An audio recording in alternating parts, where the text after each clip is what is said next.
बिस्मिल्लाहिर्रहमानिर्रहीम। अस्सलाम वालेकुम। आज के लेक्चर में हम क्लास 10 यूनिट नंबर 1 एक्सरसाइज 1.1 के क्वेश्चन नंबर 1 को सॉल्व करेंगे, जिसकी स्टेटमेंट है solve each of the following question by factorisation. यानी जो इक्वेशंस हमें दी गई है हमने इसे फैक्टराइजेशन की मदद से सॉल्व करना है।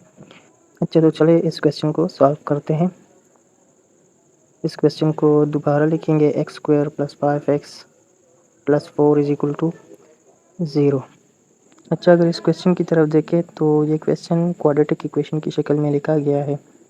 तो सबसे पहले तो क्वाड्रेटिक इक्वेशन को एक्सप्लेन करते हैं कि क्वाड्रेटिक इक्वेशन क्या है और इसकी स्टैंडर्ड फॉर्म किस चीज़ के बराबर होती है। तो हम कहते हैं कि an equation of form ax² + bx + c = 0 is known as quadratic equation, but with the condition that a is not equal to 0। यानी कि क्वाड्रेटिक इक्वेशन में x² का जो कोफिशिएंट होता है वो 0 के बराबर नहीं होना चाहिए। यानी जो x² के आगे कोफिशिएंट लिखा होता है वो 0 के बराबर नहीं होगा। अगर ये 0 के बराबर आ गया तो फिर ये हमारे पास क्वाड्रेटिक इक्वेशन नहीं रहेगा, बल्कि ये लीनियर इक्वेशन में कन्वर्ट हो जाएगा। तो ये स्टैंडर्ड फॉर्म है हमारे पास क्वाड्रेटिक इक्वेशन की ax² + bx + c = 0, but a must not equal to 0। अच्छा, तो अब अपने क्वेश्चन की तरफ आते हैं और इसको सॉल्व करते हैं बाय फैक्टराइजेशन। अच्छा, फैक्टराइजेशन की मदद से इस क्वेश्चन को सॉल्व करने के लिए हम फर्स्ट एंड लास्ट मेथड का सहारा लेंगे। फर्स्ट एंड लास्ट मेथड को मिडिल टर्म ब्रेकिंग मेथड भी कहते हैं। मिडिल टर्म ब्रेकिंग मेथड भी इसको कहा जाता है, जो कि इसका असल नाम है। अच्छा, तो इस मिडिल टर्म ब्रेकिंग मेथड में करना क्या होता है, इसमें ये जो मिडिल टर्म है इसको ब्रेक करना होता है और उसकी मदद से फिर इस क्वेश्चन को सॉल्व करना होता है। तो चले इस क्वेश्चन को सॉल्व करते हैं। सबसे पहले इस क्वेश्चन को दोबारा लिखेंगे, इस फर्स्ट टर्म और लास्ट टर्म को मल्टीप्लाई करेंगे, इनकी प्रोडक्ट मालूम करेंगे। तो इनकी प्रोडक्ट से हमारे पास आएगा 4x²।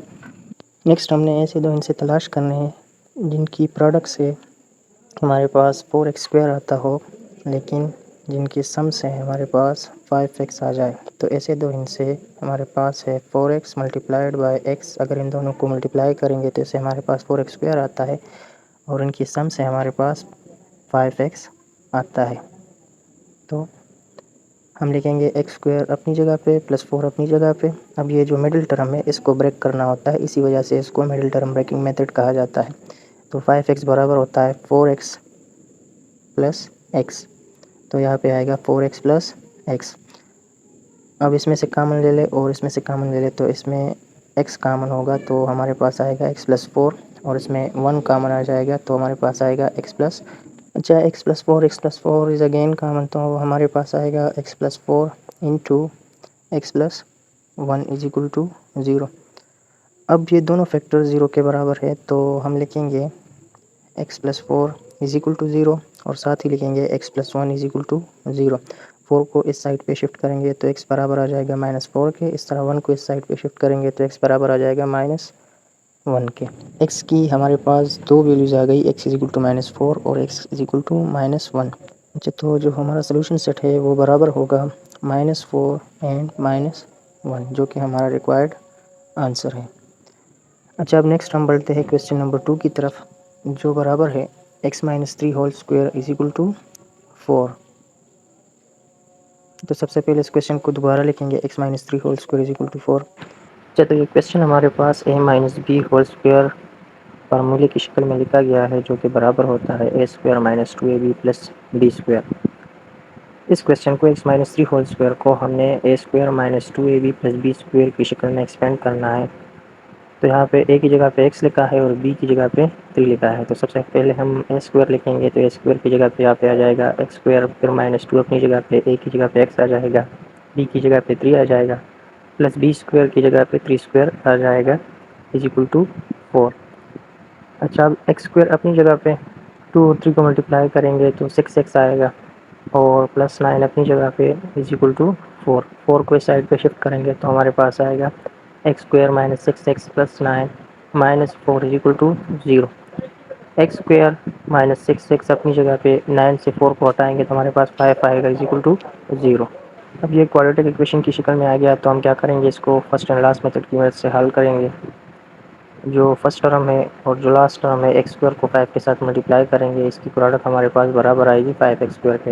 नेक्स्ट हमने ऐसे दो हिस्से तलाश करने हैं जिसकी प्रोडक्ट से हमारे पास 5x स्क्वायर आता हो, लेकिन जिसके सम से हमारे पास -6x आ जाए।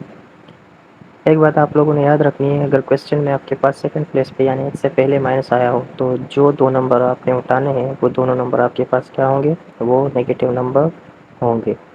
तो अच्छा, तो जो पहला नंबर है हमारे पास वो बराबर है -5x के, और जो दूसरा नंबर है वो बराबर है -x के। अगर इन दोनों को मल्टीप्लाई करेंगे तो माइनस इंटू माइनस प्लस बन जाएगा, और 5 और x को मल्टीप्लाई करेंगे तो इससे हमारे पास 5x स्क्वायर आ जाएगा। 5x को x के साथ मल्टीप्लाई करेंगे तो इससे हमारे पास 5x स्क्वायर आ जाएगा। अब अगर इनकी सम मालूम करें, -5x -x, इससे हमारे पास -6x आता है। तो इसका मतलब है कि एक्स स्क्वायर अपनी जगह पे -6x की जगह पे हम लिखेंगे -5x -x प्लस 5 अपनी जगह पे इज इक्वल टू 0। अब इसमें से कॉमन लेना है, तो इसमें से x कॉमन करेंगे तो हमारे पास आएगा x माइनस 5, और इसमें -1 कॉमन करेंगे तो हमारे पास आएगा x minus 5 is equal to 0। अब x माइनस 5 और x माइनस 5 को कॉमन करेंगे तो हमारे पास आ जाएगा x minus 5 into x minus 1 is equal to 0। अब ये दोनों फैक्टर 0 के बराबर हैं, तो x माइनस 5 को भी 0 के बराबर लेंगे और x माइनस 1 को भी 0 के बराबर लेंगे। -5 को दूसरे साइड पे शिफ्ट करेंगे तो x इज इक्वल टू 5 बन जाएगा, और इस तरह -1 को शिफ्ट करेंगे तो x इज इक्वल टू 1 बन जाएगा। तो जो सोल्यूशन सेट हमारे पास आएगा, जैसे कि x की दो वैल्यूज़ हमारे पास आ गई, x इज इक्वल टू 5 है, x इज इक्वल टू 1, तो इससे हमारे पास सोल्यूशन सेट बनेगा 5 एंड 1, जो कि हमारा रिक्वायर्ड आंसर है। नेक्स्ट हम क्वेश्चन नंबर 3 की तरफ बढ़ते हैं, जो कि है x square plus 3x minus 10। सबसे पहले इस क्वेश्चन को दोबारा लिखेंगे, x square plus 3x minus 10 is equal to 0। अब इस क्वेश्चन को हमने फर्स्ट एंड लास्ट मेथड के ज़रिए हल करना है। तो फर्स्ट और लास्ट टर्म को आपस में मल्टीप्लाई करेंगे तो इनकी प्रोडक्ट से हमारे पास आएगा -10x स्क्वायर। अच्छा, तो ऐसे दो हिस्से जिनकी प्रोडक्ट से हमारे पास -10x स्क्वायर आ जाए, उसमें से एक हिस्सा है 5x और दूसरा हिस्सा है 2x। 5 और 2 को मल्टीप्लाई करेंगे तो हमारे पास 10x स्क्वायर आएगा, लेकिन अब हमें -10x स्क्वायर चाहिए, तो इनमें से एक हिस्सा पॉजिटिव होगा और एक हिस्सा नेगेटिव होगा। अब कौन सा हिस्सा पॉजिटिव होगा, कौन सा नेगेटिव होगा, ये मालूम करने के लिए हम मिडिल टर्म की तरफ आएंगे, जो कि है +3x। अच्छा, एक बात याद रखनी है, अगर कांस्टेंट टर्म के साथ माइनस आया हो तो जो दो हिस्से आपने उठाने हैं उसमें से एक पॉजिटिव होगा और एक नेगेटिव होगा। अब 5x और 2x को मल्टीप्लाई करेंगे तो उससे तो हमारे पास 10x स्क्वायर आता है, लेकिन हमें तो -10x स्क्वायर चाहिए, तो इसका मतलब है कि इनमें से एक हिस्से को माइनस करना पड़ेगा। तो वो कौन सा हिस्सा है, 5x है या फिर 2x है, ये देखने के लिए हम 3x की तरफ जाएंगे। हमें +3x चाहिए, तो इसका मतलब है कि जो बड़ा हिस्सा होगा हमारे पास वो प्लस होगा, जबकि जो छोटा हिस्सा है वो नेगेटिव होगा। तो +5x माइनस 2x को मल्टीप्लाई करेंगे तो -10x स्क्वायर आएगा, और इसके सम से यानी 5x से हम -2x को माइनस करेंगे तो हमारे पास 3x आएगा। तो एक हिस्सा हमारे पास 5x आ गया, जबकि दूसरा हिस्सा है हमारे पास -2x। अब एक्स स्क्वायर अपनी जगह पे आ जाएगा, 3x की जगह पे हम लिखेंगे 5x minus 2x minus 10 is equal to 0। अब इसमें से कामन लेंगे। अच्छा, इसमें से x कामन करेंगे तो हमारे पास आएगा x प्लस 5, और इसमें से -2 कामन करेंगे तो हमारे पास आएगा x plus 5 is equal to 0। अब x प्लस 5 दोबारा कामन है तो हमारे पास आएगा x plus 5 into x minus 2 is equal to 0। अब x प्लस 5 भी 0 के बराबर है और x माइनस 2 भी 0 के बराबर है, तो हम लिखेंगे x plus 5 is equal to 0, और साथ ही लिखेंगे x minus 2 is equal to 0। 5 को दूसरी साइड पे शिफ्ट करेंगे तो हमारे पास आएगा x इज इक्वल टू -5, इसी तरह 2 को दूसरी साइड पे शिफ्ट करेंगे तो हमारे पास आएगा x इज इक्वल टू 2। अब x की दो वैल्यूज़ हमारे पास आ गई, x इज इक्वल टू -5 और x इज इक्वल टू 2। तो जो सोल्यूशन सेट हमारे पास आएगा वो होगा -5 एंड 2, जो कि हमारा रिक्वायर्ड आंसर है। अब नेक्स्ट हम आगे बढ़ते हैं क्वेश्चन नंबर 4 की तरफ, जो कि बराबर है 6x square minus 13x plus 5 is equal to 0। इस क्वेश्चन को दोबारा लिखेंगे, 6x square minus 13x plus 5 is equal to 0, और इसको फर्स्ट एंड लास्ट मेथड की मदद से सॉल्व करते हैं। 6 और 5 को मल्टीप्लाई करेंगे तो प्रोडक्ट से हमारे पास 30x स्क्वायर आएगा। अब हमने ऐसे दो इनसे तलाश करना है जिसकी ब्रैकेट से हमारे पास 30x² आता हो और जिसके सम से हमारे पास -13x आ जाए। तो जो सबसे पहला नंबर है वो बराबर है 10x के, जबकि दूसरा नंबर है 3x। इन दोनों को मल्टीप्लाई करेंगे तो इससे हमारे पास 30x² आता है। लेकिन अब हमें बीच वाला टर्म जो है मिडिल टर्म वो माइनस में चाहिए, तो इसका मतलब है कि दोनों जो हिस्से हमारे पास वो नेगेटिव होंगे तभी हमारे पास -13 आएगा। और इससे पहले क्वेश्चन में जिस तरह हमने डिस्कस किया कि अगर सेकंड प्लेस पे माइनस आया हो तो इसका मतलब है कि दोनों हिस्से हमारे पास क्या होंगे, नेगेटिव होंगे। अब अगर दोनों के सम को मालूम करें तो इससे हमारे पास -13x आता है, जबकि दोनों के प्रोडक्ट से हमारे पास 30x² आता है। सेकंड प्लेस पे माइनस आया हो तो आपके पास जो दोनों हिस्से होंगे वो क्या होंगे, वो दोनों हिस्से आपके पास माइनस होंगे। जैसे कि हमारे पास -10x और -3x आया है, 6x² अपनी जगह पे आएगा, -13x की जगह पे हम लिखेंगे -3x -10x + 5 = 0। इसमें से कॉमन लेंगे तो इसमें कॉमन है 3x इंटू यहाँ पे आएगा 2x -1 और इसमें से 5 कॉमन लेंगे तो हमारे पास आएगा 2x - 1 = 0। 2x - 1 अगेन कॉमन है तो हमारे पास आएगा 2x - 1 इंटू 3x - 5 = 0। अब 2x - 1 भी 0 के बराबर है और 3x - 5 भी 0 के बराबर है। हम लिखेंगे 3x - 5 = 0। -1 को दूसरे साइड पे शिफ्ट करें तो 2x बराबर होगा 1 के, बोथ साइड को 2 से डिवाइड करें तो x की वैल्यू हमारे पास बराबर आएगी 1/2। इसी तरह 5 को दूसरे साइड पे शिफ्ट करें तो हमारे पास आएगा 3x = 5, बोथ साइड को 3 से डिवाइड करें तो हमारे पास x की वैल्यू आएगी x = 5/3। तो x की हमारे पास दो वैल्यूज़ आ गई, x = 1/2 एंड x = 5/3। तो जो सोल्यूशन सेट हमारे पास आएगा वो बराबर होगा 1/2 एंड 5/3, जो कि हमारा रिक्वायर्ड आंसर है। अब आगे बढ़ते हैं क्वेश्चन नंबर 5 की तरफ, जो कि बराबर है 3 × x² - 1 = 4 × x + 1। तो सबसे पहले इनको मल्टीप्लाई करेंगे, 3 और x² मल्टीप्लाई होगा 3x² आएगा, 3 और 1 मल्टीप्लाई होंगे तो -3 आएगा, 4 और x मल्टीप्लाई होंगे तो 4x आएगा और 4 और 1 मल्टीप्लाई होंगे तो 4 आ जाएगा। इन सबको इक्वेशन के इस साइड पे ले आए तो हमारे पास आएगा 3x² - 3 - 4x एंड -4 = 0। अब 3x² अपनी जगह पे आएगा, -4x अपनी जगह पे, -3 और -4 से हमारे पास आ जाएगा -7, जिससे हमारे पास क्वाड्रेटिक इक्वेशन बन जाएगा। अब हमने इसको फर्स्ट एंड लास्ट मेथड की मदद से हल करना है। तो फर्स्ट और लास्ट टर्म को आपस में मल्टीप्लाई करेंगे, इनकी प्रोडक्ट मालूम करेंगे तो इनकी प्रोडक्ट हमारे पास बराबर है -21x²। तो ऐसे दो इनसे तलाश करने हैं जिसकी प्रोडक्ट से हमारे पास -21x² आता हो और जिसके सम से हमारे पास -4x आ जाए। तो इनमें से एक नंबर है हमारे पास 7 और दूसरा नंबर है 3। तो 7x और 3x को मल्टीप्लाई करेंगे तो इससे हमारे पास 21x² आता है, लेकिन हमें तो -21x² चाहिए। तो इसका मतलब है कि इसमें से एक नंबर माइनस होगा और दूसरा नंबर प्लस होगा। तो अब इसमें से कौन सा नंबर हमारे पास माइनस होगा, ये मालूम करने के लिए हम -4x को देखेंगे। तो जो बड़ा नंबर है इसको माइनस कर देंगे और जो छोटा नंबर है इसको प्लस ही रहने देंगे, क्योंकि -7 से जब 3 को माइनस करेंगे तो इससे हमारे पास -4x आएगा। तो हम लिखेंगे -7x + 3x = -4x। 3x² अपनी जगह पे आ जाएगा, -4x की जगह पे हम लिखेंगे +3x - 7x -7 = 0। अब इसमें से कॉमन लेंगे तो इसमें से 3x कॉमन है तो हमारे पास आएगा x + 1 और इसमें से -7 कॉमन लेंगे तो हमारे पास आएगा x + 1 = 0। x + 1 और x + 1 अगेन कॉमन है तो हमारे पास आएगा x + 1 इंटू 3x - 7 = 0। अब ये दोनों फैक्टर्स 0 के बराबर है तो हम लिखेंगे x + 1 = 0 और साथ ही लिखेंगे 3x - 7 = 0। 1 को दूसरे साइड पे शिफ्ट करें तो हमारे पास आएगा x = -1। इसी तरह 3x - 7 को हल करें, -7 को दूसरे साइड पे शिफ्ट करें तो हमारे पास आएगा 3x = 7। बोथ साइड को 3 से डिवाइड करें तो 3 और 3 आपस में ख़त्म हो जाएंगे और x की वैल्यू बराबर होगी 7/3। x की दो वैल्यू हमारे पास आ गई, x equal to -1 and x equal to 7/3।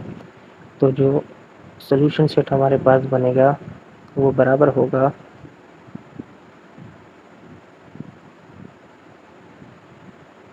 -1 and 7/3, जो कि हमारा रिक्वायर्ड आंसर है। नेक्स्ट हम आगे बढ़ते हैं और क्वेश्चन नंबर 6 को सॉल्व करते हैं, जिसकी स्टेटमेंट है x into 3x minus 5 is equal to x minus 6 into x minus 7। तो सबसे पहले इस क्वेश्चन को दोबारा लिखेंगे, x into 3x minus 5 is equal to x minus 6 into x minus 7। अब हमने क्या करना है, इनको मल्टीप्लाई करना है। तो x और 3x को मल्टीप्लाई करेंगे 3x स्क्वायर आएगा, 5 और x को मल्टीप्लाई करेंगे तो -5x आएगा। x और x को मल्टीप्लाई करेंगे तो इससे हमारे पास x स्क्वायर आ जाएगा।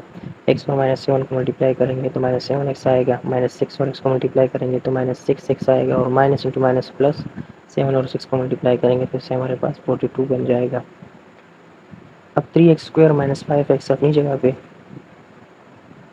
Is equal to x square अपनी जगह पे 7 और 6 को सॉल्व करेंगे तो इससे हमारे पास -7x -6x से हमारे पास आएगा -13x प्लस 42। अच्छा, अब इस साइड वाले टर्म्स को दूसरे साइड पे लाए तो हमारे पास आएगा 3x square minus 5x plus x square. इस साइड पे आएगा तो हमारे पास बन जाएगा -x स्क्वायर, -13x इस साइड पे आएगा तो +13x बन जाएगा, +42 इस साइड पे आएगा तो -42 इक्वल टू 0 आ जाएगा। अच्छा, 3x स्क्वायर से एक्स स्क्वायर को सब्ट्रैक्ट करेंगे तो हमारे पास आएगा 2x square minus 5x plus 13x से हमारे पास आएगा +8x minus 42 is equal to 0। अच्छा, अब इसमें से 2 को कॉमन लेंगे तो हमारे पास आएगा x square plus 4x minus 21 is equal to 0। Both side को 2 से डिवाइड करेंगे तो हमारे पास आएगा x square plus 4x minus 21 is equal to 0/2। तो 2 और 2 ख़त्म हो जाएगा, 0/2 से भी हमारे पास 0 आ जाएगा। हमारे पास आएगा x square plus 4x minus 21 is equal to 0, जो कि क्वाड्रेटिक इक्वेशन की शक्ल में आ गया। अब हमें क्या करना है, इसको फर्स्ट एंड लास्ट मेथड की मदद से सॉल्व करना है। तो हम क्या करेंगे, जो फर्स्ट टर्म है और जो लास्ट टर्म है उसकी प्रोडक्ट मालूम करेंगे तो हमारे पास प्रोडक्ट बराबर आएगी -21 एक्स स्क्वायर। तो ऐसे दो इनसे हमें तलाश करने हैं जिसकी प्रोडक्ट से हमारे पास -21 एक्स स्क्वायर आ जाए, लेकिन जिसके सम से हमारे पास 4x आ जाए, +4x आ जाए। तो ऐसे दो हिस्से हमारे पास कौन से हैं, उनमें से एक हिस्सा है 7 और दूसरा हिस्सा है 3, यानी 7x और 3x को मल्टीप्लाई करेंगे तो इससे हमारे पास 21x स्क्वायर आता है। लेकिन हमें तो -21x स्क्वायर चाहिए, तो इसका मतलब है इसमें से एक हिस्सा पॉजिटिव होगा, एक हिस्सा नेगेटिव होगा। अब कौन सा हिस्सा पॉजिटिव होगा, कौन सा हिस्सा नेगेटिव होगा, ये चेक करने के लिए हम 4x की तरफ आएंगे। तो +4x चाहिए हमें, तो इसका मतलब है जो ग्रेटर नंबर होगा उसको हम प्लस कर देंगे। तो हम +7x माइनस 3x को मल्टीप्लाई करेंगे तो इससे हमारे पास 21 स्क्वायर आएगा, और 7x से 3x को सब्ट्रैक्ट करेंगे तो हमारे पास 4x आएगा। तो एक्स स्क्वायर अपनी जगह पे आ जाएगा, 4x की जगह पे हम लिखेंगे 3x plus 7x minus 21 is equal to 0। अच्छा, इसमें से कॉमन लेंगे तो इसमें से x कॉमन है तो हमारे पास आएगा x माइनस 3, और इसमें 7 कॉमन करेंगे तो हमारे पास आएगा x minus 3 is equal to 0। अब x माइनस 3 अगेन कॉमन है तो हमारे पास आएगा x minus 3 into x plus 7 is equal to 0। X minus 3 को 0 के बराबर कर दे, साथ ही x प्लस 7 को भी 0 के बराबर कर दे। 3 को दूसरे साइड पे शिफ्ट करें तो x बराबर आएगा +3 के। इस तरह 7 को भी शिफ्ट कर दे तो हमारे पास आएगा x इज इक्वल टू -7। तो x की दो वैल्यूज हमारे पास आ गई, पहली वैल्यू है 3, दूसरी वैल्यू है -7। तो जो सोल्यूशन सेट हमारे पास आएगा वो बराबर होगा 3 एंड -7, जो कि हमारा रिक्वायर्ड आंसर है। उम्मीद है आप लोगों को आज के लेक्चर की समझ आई होगी। दुआओं में याद रखिए, लाइक शेयर और सब्सक्राइब करना मत भूलिए। फिर मिलेंगे नए लेक्चर के साथ। अल्लाह हाफिज़।